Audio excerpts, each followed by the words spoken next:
किसी भी बहाने चल तो रहे हैं, कुछ भी बहाना लेकर चल रहे हैं, चल तो भगवान के लिए ही चल रहे हैं। तो मृत्यु को याद रखना, शव के लिए भी यात्रा होती है। वो शव को यात्रा की आवश्यकता नहीं है, वो इसीलिए निकाली जाती है ताकि संसार देख ले कि खाली हाथ आया था और खाली हाथ जा रहा है, कुछ साथ लेकर नहीं जा रहा है। और 3 जगह है जहां पर व्यक्ति को ज्ञान होता है। गर्भे व्याधे च शमशाने, मां के गर्भ में मल मूत्र में उल्टा लटका हुआ प्रत्येक जीव परमात्मा से कहता है, इस नरक से मुझे बाहर निकाल दे, तेरा भजन करूंगा, पूजा करूंगा, पाठ करूंगा, यज्ञ करूंगा, होम करूंगा, दान करूंगा, दक्षिणा दूंगा, कीर्तन करूंगा। परमात्मा हमें जन्म दे देते हैं तो छोटे बच्चे को उस परमात्मा का दर्शन होता रहता है। दर्शन कब समाप्त होते हैं? जब अन्न प्राशन होता है, जब अन्न खाते हैं, जब बच्चे को अन्न खिलाया जाता है तो उसकी बुद्धि मलिन होना प्रारंभ हो जाती है। जब तक अन्न नहीं खाया तो उसको नारायण का दर्शन होता है, मन ही मन भगवान का भजन करता है। और आपने देखा होगा बच्चे के रोने की आवाज में एक स्वर है। क्या स्वर है? कां कां कां कां कां कां कां कर बच्चा रोता है। यानी उसका कहने का मतलब यह है, जन्म लेते ही वो कहां है जिसका दर्शन मुझे भीतर हो रहा था। कोई चाची बन गया, कोई ताई बन गया, कोई मौसी बन गया, कोई नानी बन गया, कोई माँ बन गया, कोई पिता बन गया, और हम गोद में ले लेकर सबको उसको चुप करते हैं। अचानक से जाकर वो किसी की गोद में चुप हो जाता है और हम क्या कहते हैं? आहा, मौसी की गोद में जाकर चुप हुआ, मौसी को पहचान रहा है। अरे मौसी को नहीं पहचान रहा है, वो तो शक्ल मिला रहा है। कहीं ये वो तो नहीं, कहीं वो तो नहीं जो मुझे दिख रहा था। जीवन की यात्रा देखिए, 3 चीज है जीवन की यात्रा में जिनको हम अशुभ मानते हैं। छींकना, आप किसी शुभ काम के लिए जा रहे हो, कोई छींक दे तो ऐसे घूर कर देखते हैं उसको जैसे उसने कत्ल कर दिया। छींकना बड़ा अशुभ माना जाता है। टोकना, कहां जा रहे हो? अरे टोक दिया। और रोना, ये 3 अशुभ हैं। छींकना, रोना और टोकना ये अशुभ है। लेकिन देखा जाए तो प्रत्येक व्यक्ति की यात्रा इन्हीं तीनों से प्रारंभ हो रही है। जब बच्चा पैदा हुआ तो सबसे पहले रोया, रुदन किया, और डॉक्टर लोग उसकी नाड़ियों को खुलवाने के लिए छींकवाते हैं। बच्चा छींकता है तो नाड़ियां खुलती हैं उसकी। छींकना भी अशुभ है, रोना भी अशुभ है, लेकिन बच्चे ने दोनों काम किए। और तीसरा टोकना, लोग टोकते हैं। क्या हुआ? लड़का हुआ, लड़की हुआ, लोगों ने टोक दिया। तो ये अशुभ कहां है? जीवन में कुछ अशुभ नहीं है, ये तो हमारे मन की भ्रांतियां। अरे छींका रही तो छींकेगा ही आदमी। और कहते हैं ना, बिल्ली ने रास्ता काट दिया। हाँ, बिल्ली ने तो पूरा दिल्ली का ट्रैफिक रोक दिया। भगवान का भजन करने वाले को इन बातों के चक्कर में नहीं पड़ना चाहिए, भगवान पर छोड़ देना चाहिए। सब आनंदमय है, सब बढ़िया है, सब अच्छा है, नारायण का भक्त बन जाओ। एक व्यक्ति ने यमराज की उपासना कर ली, यमराज को प्रसन्न कर लिया।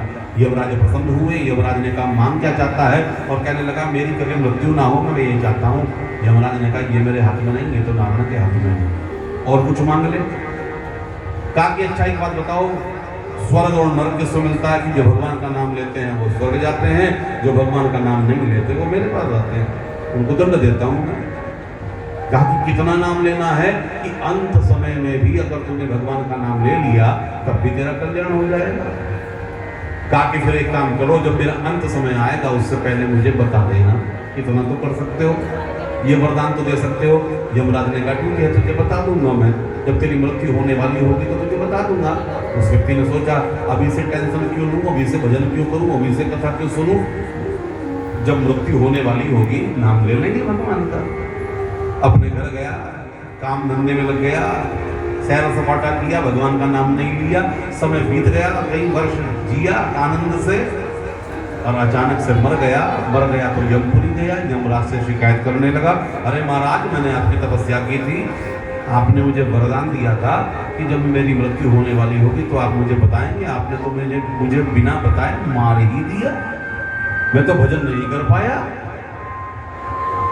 यमराज हंसने लगा कि मैंने तो तुझे कई बार कॉल किया, कई बार तुझे मैसेज किए, लेकिन तू मेरी कॉल ना उठाए। अब आज की भाषा है तो आज की भाषा में ही प्रवचन होगा, तो मेरी कॉल ना उठाए, तो मेरे मैसेज ना देखे तो उसमें मेरी गलती थोड़ी है। मैंने तो तुझे व्हाट्सएप भी किया, मैसेंजर पर तुझे मैसेज भी छोड़ा, अब तू ना देखे तो उसमें मेरी गलती कहाँ है कि कब मुझे आपने संकेत दिया। तो यमराज कहने लगे भगवान का संकेत होता है, पहला संकेत होता है कि मृत्यु दूर नहीं है। कौन सा होता है वो संकेत? कौन कौन सुनना चाहता है? सब सुनना चाहते हैं। पहला संकेत होता है यमराज की ओर से संकेत मिलता है कि मृत्यु दूर नहीं है।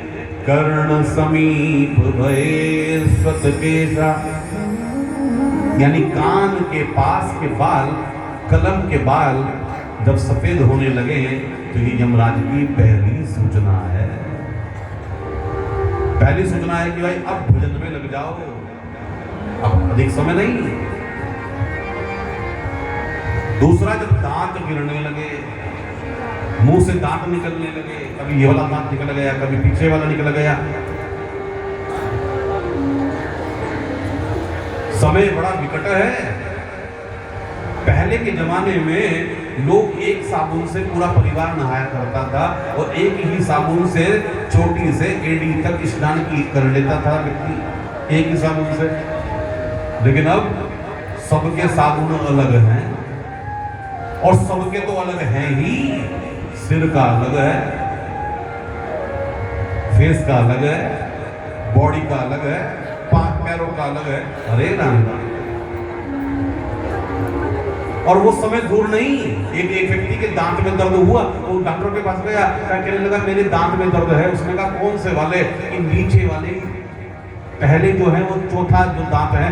कि नहीं, मैंने तो इसकी पढ़ाई नहीं की, मैंने तो ऊपर वाले माले की पढ़ाई की है। जो ऊपर के दांत है ना, ऊपर से तीसरे नंबर का डॉक्टर हूं मैं। ऊपर से अगर तीसरे नंबर वाले दांत में ये समय दूर नहीं है, विदेशों में तो हो रहा है। पहले तो एक ही डॉक्टर हुआ करता था, पूरे शरीर का इलाज कर दिया करता था, एक ही वैद्य जी हुआ करते थे। और वो समय दूर नहीं है कि 32 दांत के 32 डॉक्टर होंगे। इस कान का अलग डॉक्टर है, इस कान का अलग होगा, ये समय दूर नहीं। समय विकट हो रहा है। तो दांत जब गिरने लगे ये दूसरी सूचना है। पैरों की शक्ति जब क्षीण होने लगे ये तीसरी सूचना है। और महीने में 25 दिन हम बीमार रहने लगे ये चौथी सूचना है। और ऐसी अनेक सूचनाएं हमें परमात्मा देते हैं। लेकिन व्यक्ति बड़ा चतुर है। बाल सफेद हो गए तो कोई बात नहीं, हम ढक देंगे परमात्मा की सूचना को। दांत निकल गए तो कोई बात नहीं, नया सेट लगवा लेंगे। पैरों की शक्ति क्षीण होगी तो औषधि खा लेंगे, दवाई खा लेंगे, खूब च्यवनप्राश खा लेंगे। बीमार हुए तो इलाज करा लेंगे। लेकिन जिस दिन मृत्यु आएगी वो उठा कर ले जाएगी। व्यक्ति सिर तो रंग सकता है, दांत लगवा सकता है, लेकिन जो शक्ति है वो शक्ति तो नहीं प्राप्त कर सकता। यानी शक्ति थी, माता जी क्या कहती है, अरे अरे अरे अब उठने की शक्ति नहीं रही, अब चलने की शक्ति नहीं। बाबूजी कह रहे हैं अब बोलने की शक्ति नहीं रही। इसका मतलब शक्ति पहले थी। शक्ति थी जगदम्बा, शक्ति यानी भगवान। प्रत्येक जीव को परमात्मा चलाते हैं। इसलिए बाल जब पक जाएंगे तब हम भजन करेंगे, क्या पता बाल पकने का अवसर न मिले।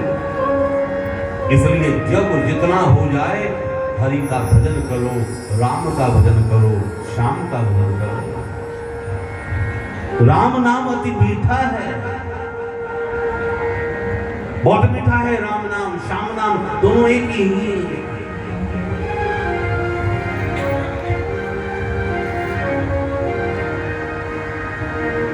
राम नाम ले लो जितना ले सको, श्याम का नाम ले लो। जब जैसे जहां व्यवस्था बन जाए भगवान का चिंतन करते चलो।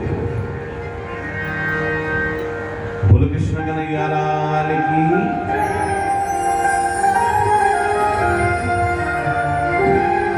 राम नाम अति मीठा है, कोई गा के देख ले। राम नाम अति मीठा है, कोई गा के देख ले। आ जाते हैं शाम, कोई बुला के देख ले। राम नाम अति मीठा है, कोई गा के देख ले। आ जाते हैं राम, कोई बुला के देख ले। ओ राम नाम अति मीठा है, कोई गा के देख ले। आ जाते हैं राम, कोई बुला के देख ले।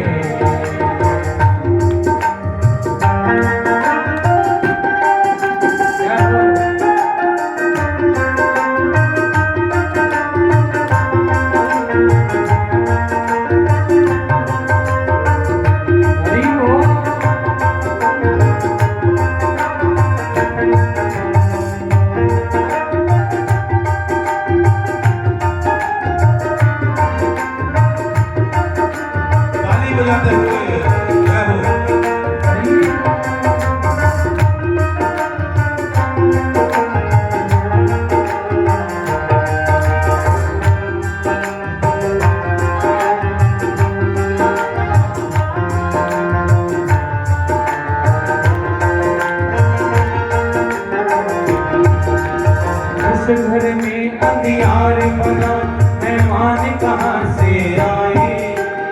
इस मन में अंधियार बना, मेहमान कहाँ से आए। ओ जिस मन में अभिमान भरा, भगवान कहाँ से आए। ओ जिस घर में अंधियार बना, मेहमान कहाँ से आए। जिस मन में अभिमान भरा, मेहमान कहाँ से आए। अपने मन मंदिर में, अपने मन मंदिर में जो जगा के देख ले। अपने मन मंदिर में जो जगा के देख ले।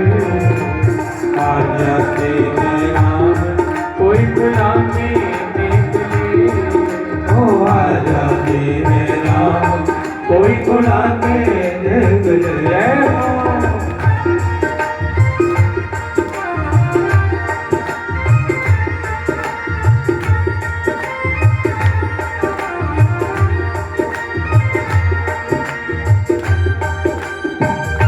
श्री राधे।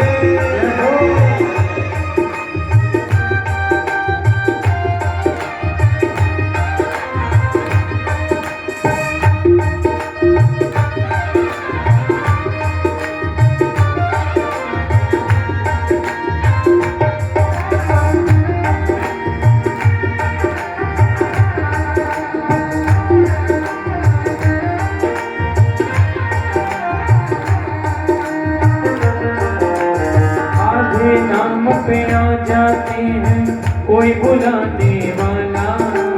आधे नाम पे आ जाते हैं, कोई बुलाने वाला। आधे नाम पे आ जाते हैं, कोई बुलाने वाला। आधे नाम पे आ जाते कोई बुलाने वाला। वे बिक जाते हैं राम, कोई वो मोल चुकाने वाला।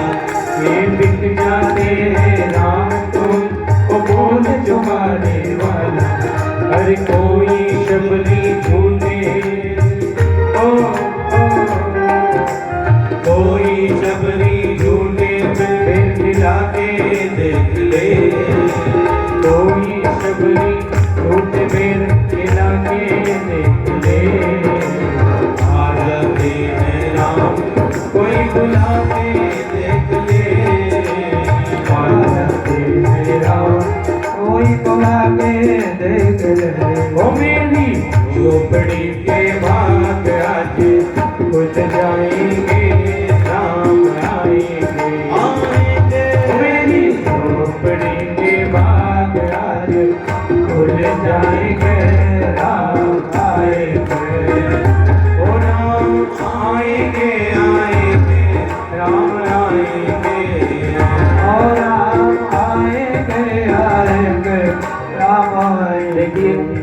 भजन सभी को याद होगा, तो थोड़ा मिलकर गाएंगे, आनंद आएगा ताली बजाते हुए।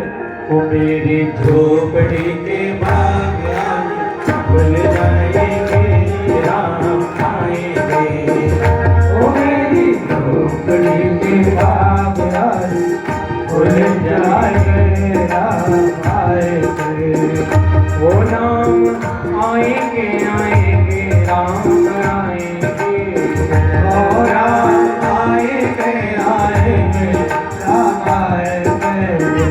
ओ मेरी झोपड़ी के बाग आज खुल जाएंगे, राम आएंगे। ओ मेरी झोपड़ी के बाग आज खुल जाएंगे, राम आएंगे।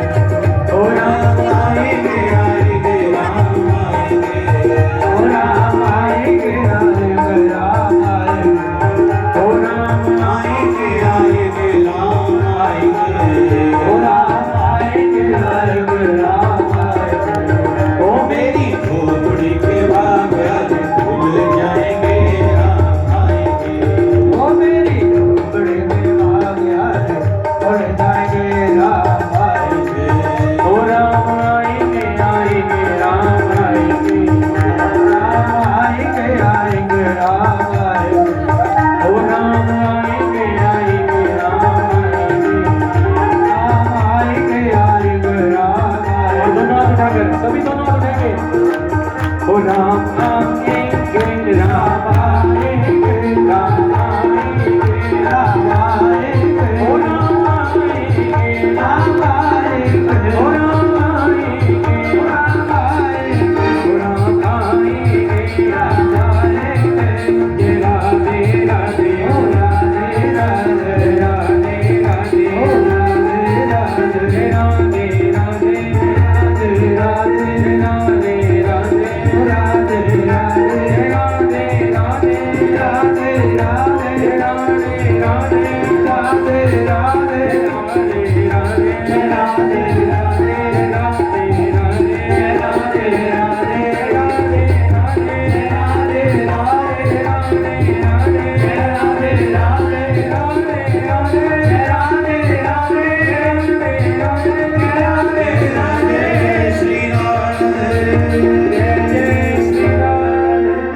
जय जय